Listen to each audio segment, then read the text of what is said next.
Hello বন্ধুরা, welcome to our channel study with Rubika.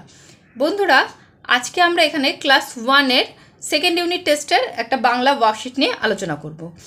আর আমাদের এই চ্যানেলে ক্লাস 1 থেকে 10 পর্যন্ত এক এক করে সমস্ত সাবজেক্টেরই ভিডিও আপলোড করা হবে। তো বন্ধুরা, তোমাদের এই ভিডিওগুলো কোনো উপকার এলে অবশ্যই চ্যানেলটা সাবস্ক্রাইব করো এবং পাশে থাকা বেল আইকনটা প্রেস করে দিও, যাতে যখনই আমরা নতুন কোনো ভিডিও আপলোড করব তোমরা সাথে সাথে তার নোটিফিকেশানটা পেয়ে যাও।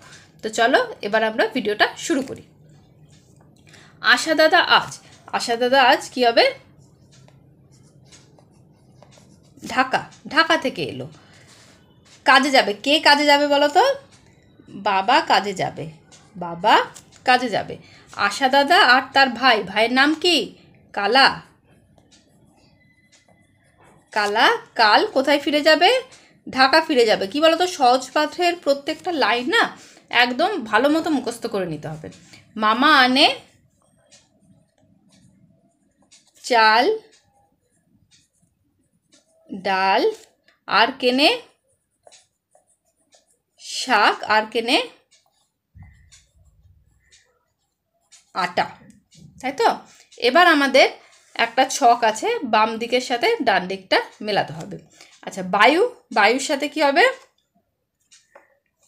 বায়ু কেমন করে বয়? বায়ু শন। ছোটের সাথে কি হবে? ছোটে পন। শীতে ফোঁড়া কি হবে? ফোঁড়া হবে টন।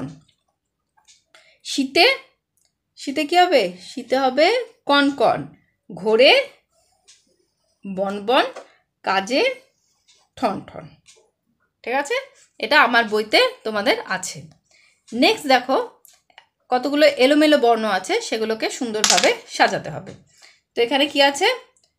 এটা থেকে আমরা কি পাবো? আমরা এটা থেকে পাবো, সেটা হচ্ছে বাঁদর, তাই তো?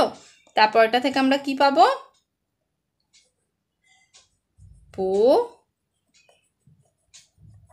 পোশাক। তারপর এটা থেকে কি পাবো?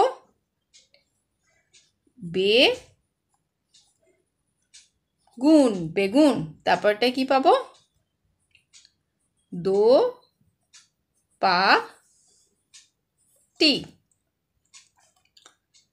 আচ্ছা, এরপর দেখো নিচের প্রশ্নগুলির উত্তর দাও। এখানে শুধু আমরা উত্তরটা দিলেই হবে, আমাদের পুরো বাক্যে লেখার দরকার নেই। বামি কি দিয়ে ঘটি মাজে? আমরা পড়েছি কি বামি মাটি দিয়ে নিজে ঘটি মাজে, তাহলে কি হবে? বামি মাটি দিয়ে ঘটি মাজে। দিঘির ধারে কি আছে? দিঘির ধারে কি আছে? দিঘির ধারে আছে কাদা। কে টিয়া পাখি পোষে? দিনু এই পাখি পোষে আছে আমাদের বইটাতে, তাহলে এটা কি হবে? দিনু টিয়া পাখি পোষে। তো বন্ধুরা, আজকে আমাদের ভিডিওটা আমরা এখানেই শেষ করছি। কেমন লাগলো ভিডিওটা অবশ্যই জানিও, এবং ভালো লাগলে অবশ্যই ভিডিওটা একটা লাইক করে দিও এবং চ্যানেলটা কিন্তু সাবস্ক্রাইব করে দিও। তো চলো তোমরা ভালো করে পড়াশোনা করো। টাটা।